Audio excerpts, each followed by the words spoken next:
Hi, this is Tom Mura from World Class Coaching with this week's animated drill, and this is one of my favorite exercises for working on receiving. There's also a passing element to it, but my focus when I'm doing this exercise is really on the player receiving the ball, and it's called the cage, and the reason we call it that is because the organization of cones. And so the way we have this set up is, I'll talk about the cage here first. It's 3 yards at the front, and obviously these dimensions can change depending on your players, but I've found that these dimensions work well for players. I've done this exercise with players of U8 all the way up to U18, and these dimensions work great. So 3 yards across the front, 2 yards on the side, and then at the back, like a yard, yard and a half to go out the back to create this cage shape on this side. Then we put another set of cones that's the distance can vary. I usually do this between 5 and 8 yards. You could do it closer, you could do it farther away, depending on the type of passes that you want to play in.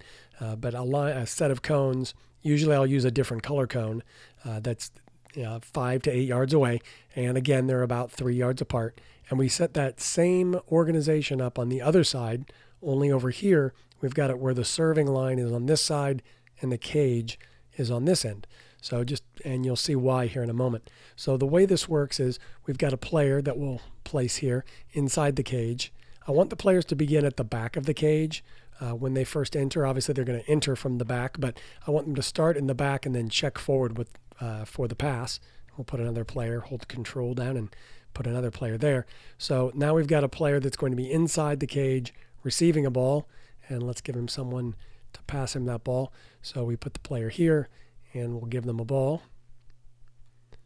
And so now that player has the ball at their feet, and they're going to make a pass into this player. So we'll give them a line here for the pass. We're going to put that pass from the ball here to the player's feet in the middle. Now, as the pass comes in, we want this player checking toward the ball so that they receive it in this middle area between these set of cones here. Now, I want them to take one touch inside the cage before their second touch takes them out of the cage. So in this case, receive the ball here with one touch, take their second touch out, and then they're going to dribble to the other line on this side. Now we've got the same organization happening on this side over here where we've got players, only they've got a ball on this side, so we'll copy that ball over to them by holding control. And so now that player has the ball at their feet. They're waiting in line. This player's coming over. So then we'll have a player in the cage waiting for a pass. We'll have a player outside the cage waiting for their turn. And the same pattern will continue on this side. So now this player will make a pass that ends up in the cage, starts from his feet, comes into the cage. This player checks in to receive the ball.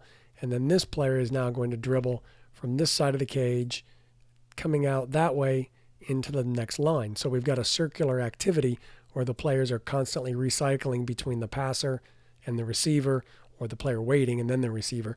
So they're going to take that good first touch. So that's the organization of the exercise. Now, as for the coaching points, the player is going to take a good first touch, and I want that to be, in most cases, with the inside of their foot, to receive the ball, take their second touch to get out. Now, after the players get the pattern and they understand how we're doing this, then I'll ask the players to take the first touch with whichever foot the ball comes to, and then their second touch, they need that first touch to receive it to be across their body, so that their second touch is with the opposite foot going out the opposite side. So in this case, if the player received the ball over on their right foot, took their first touch with their right foot, they'd receive it across their body and dribble out this way. But if the player received the ball on their left foot and took their first touch with the left foot, now I want them dribbling out the other way. And when they dribble out this direction, then they're going to then come around the outside of the cage and come over to this side. So when they do that, we're really focusing on taking that ball away from the pressure, having an idea of taking the ball across their body, which is the reason I want them receiving it with one foot and taking away with the other. Now you can work on all surfaces of the foot here. You can ask them to receive it with the outside of their foot. Again, I'd encourage you to have 2 touches most of the time when they're first doing it. Sure, you could progress it to say, okay, now I want your first touch to be big enough that it leaves the cage, but not so big that you can't take your second touch before you get to the line. So that way, if the player's here and they take their first touch, then that touch isn't so big that it takes them all the way here, but they get a second touch on it before they reach the next line. So you could do that as a progression and taking that ball a little farther away from the pressure. An additional progression that I really like is to have this player then, instead of passing the ball in with their feet, they throw the ball in. So now this player's throwing the ball in to the player's feet inside the cage, and that player then has to do the same thing. They have to clean it up with one touch, and they have to dribble it out with their next touch. So now whether they receive it with the sole of their foot or perhaps they receive it with their thigh, and now they've got to take 3 touches because it's their thigh, their foot, and then they get out with the next touch. So the whole goal being to get that ball under control in a small space before leaving that area. Now you can progress this further to have the defender, to have a defender put some pressure. So we've got the player that passes the ball in is now going to follow their pass and put pressure on the receiver. So we want the receiver to take that good first touch and get out of there quickly before that pressure comes. Now here's where you can vary the distance between the server and the receiver. If you bring the server closer, you're putting that receiver under more pressure quicker. And you're also requiring less of the passer. So depending on what it is that you're trying to accommodate there, whatever you're trying to do, you can either make it close so it's easier to pass or close so there's more pressure.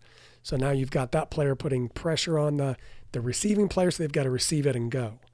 Another progression to this, another variation that I like is receive the ball with their first touch and then go out the back of the cage. So rather than going out the side, now they're opening their body, taking the touch with their farthest foot and dribbling out the back of the cage before continuing, before continuing over to the next line, before they dribble over here and join the next line. So that's another progression that works well. The final one that I'll do is I'll have the players that are serving give unfriendly passes, give them a bad pass. Pick the ball up, roll it with their hands, have it bounce a few times. That way the player that's receiving it now has to clean it up. And they're receiving a ball that's bumping and jumping as it comes to them, so they've got to control that before they take their second touch, get out of the cage, and go to the line. So it's a great exercise. There's countless other progressions that I'm sure you can think of and work with this. You can make the passes longer and have players serving the ball into the cage. If you've got more advanced players, you could always make the cage bigger in that case to provide a bigger target. But there's lots you can do with this basic organization, and it'll really improve the way your players receive the ball with their first touch.